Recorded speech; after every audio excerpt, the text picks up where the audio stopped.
radio à vous l'été. La voix de la résistance du peuple togolais. Amis auditeurs, bonsoir.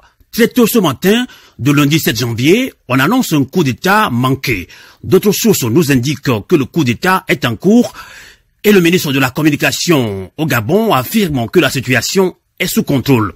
Selon toujours le gouvernement gabonais, le calme est revenu et 4 militaires poutis sont arrêtés. Et nous accueillons en ligne depuis la région parisienne Dr Jean-Aimé Moukétou, d'origine gabonaise. Bonsoir, Dr Jean-Aimé Moukétou.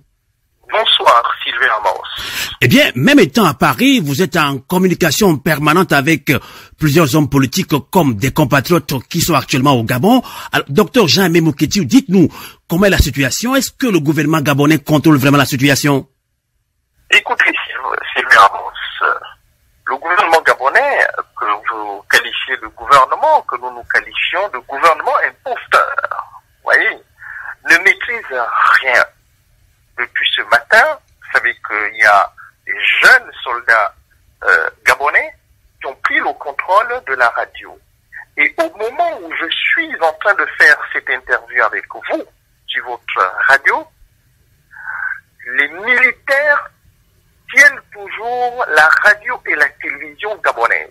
Tout à fait. C'est-à-dire que le coup d'État est toujours en cours. Ok. Au moment où je suis en train de faire cette interview, je voudrais aussi vous signaler que la SECNA est sous le contrôle des militaires qui ont fait le coup d'État. C'est pour vous dire que les informations qui sont véhiculées par le ministre de la Communication, M. Guy Bertrand Pangou, ce sont des fake news. Ok. Ce sont des messages mensongers. Il ne dit pas la vérité. Il est dans la manipulation de l'information. Ok. Eh bien, docteur Jean-Aimé Moukétou, on parle d'un poignet de militaires qui participent à ce coup d'État, et cela est-il possible lorsqu'on nous apprend, et qu'à l'heure où nous enregistrons cet entretien avec vous, que la télévision nationale et d'autres chaînes nationales ne fonctionnent pas au Gabon? Oui, je confirme que je viens d'avoir plusieurs compatriotes qui sont à Libreville et à l'intérieur du pays, qui nous ont bien confirmé que la radio et la télévision publique ne fonctionnent pas.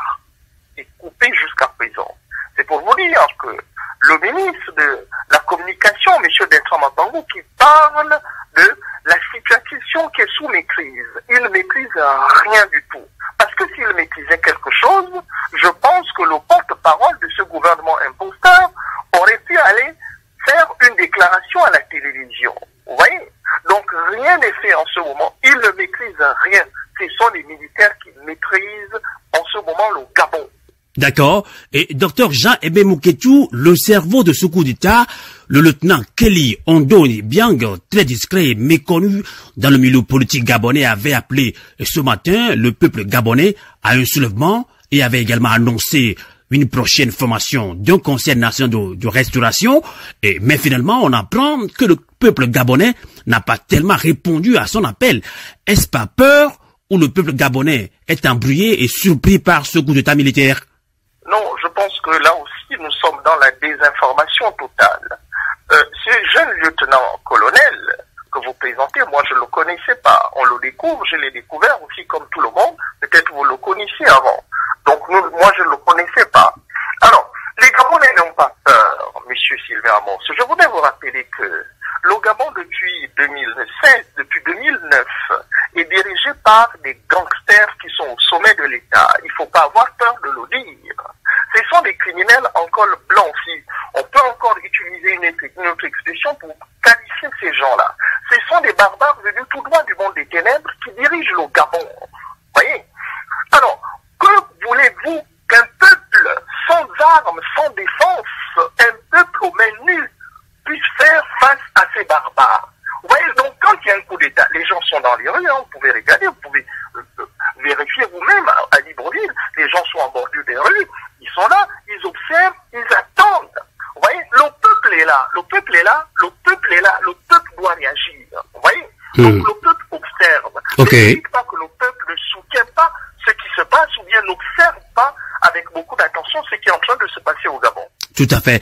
Et docteur Jean-Aimé Moukétou, on vous sait un grand panafricaniste. Alors, quelles leçons peuvent tirer d'autres pays africains en quête de liberté, de démocratie suite à ce coup d'État en cours au Gabon?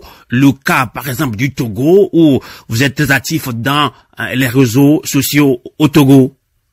Écoutez, moi je voudrais lancer le message suivant. Il faudrait que ceux qui sont au pouvoir comprennent que le monde dans lequel nous vivons est en mutation. Vous voyez par exemple quand on fait une lecture de la clé de l'Afrique de l'Ouest sur le plan géopolitique, sur le plan géoéconomique, géoculturel, etc. On peut parler aussi de l'environnement. C'est de la même lecture qu'on faisait par exemple en 1950. La famille Yadema par exemple qui est au pouvoir, je pense depuis 1963, je pense. Tout à fait. Est-ce que vous trouvez que c'est normal qu'une famille reste au pouvoir de 1963 jusqu'à nos jours? C'est quasi impossible. Plus de 50 ans. J'entends des gens dire qu'il y a la démocratie au Togo. Non, c'est pas une démocratie. Il faut dire à cette famille que, en s'entêtant, en voulant s'enraciner par tous les moyens, donc la force au pouvoir, c'est qui est sûr. Vous voyez par exemple ce qui se passe au Gabon.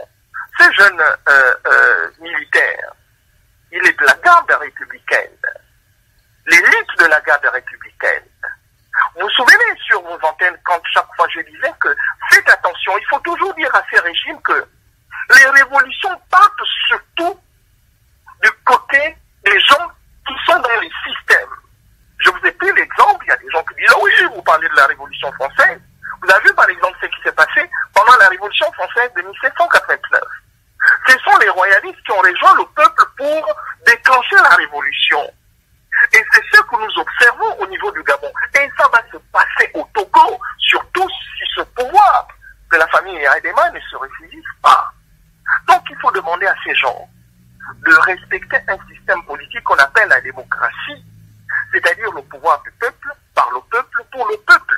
Quand le peuple a choisi un leader, il faut que ces gens-là acceptent leur défaite et qu'ils comprennent qu'il y a une vie, une belle vie, Sylvain Mons, après avoir exercé, voyez, comme étant président de la République, par exemple, du Togo. Il y a une très belle vie. Ils ne sont pas obligés de s'éterniser au pouvoir. Donc il faut qu'ils se ressaisissent, qu'ils observent comment le monde bouge. Regardez ce qui se passe aux États-Unis. Regardez ce qui se passe dans l'Union européenne, de façon générale en Europe, les populations qui sont en train de se manifester. Il y a des mutations dans le monde. Pourquoi ces gens-là ne comprennent pas qu'ils ne peuvent plus diriger nos États en voulant s'imposer par tous les moyens? En insistant, vous allez voir qu'ils partiront de là par la force, comme ils sont arrivés en utilisant la force. Donc, l'expression qu'il faut respecter ici, le système politique qu'il faut respecter, c'est la démocratie. Tout à fait. En respectant cette démocratie, vous allez voir que l'Afrique, le Togo, les autres États, le Gabon, le Congo, etc., vont se connecter sur la voie de la modernité. En tout cas, merci beaucoup, docteur Jean-Aimé Moukétou, de nous avoir accompagnés en ligne depuis la région parisienne. Nous suivons de bout en bout la situation qui prévaut actuellement au Gabon, ce coup d'État. Et d'aucuns disent que c'est manqué, mais c'est le coup d'État en cours selon les informations que nous avons reçues. Même si vous l'avez aussi confirmé en tant que Gabonais, nous allons suivre de près la situation et nous revenons vers vous, amis auditeurs de Radio à vous l'été. À très bientôt. Bonsoir. Radio à vous l'été. L'esprit patriotique.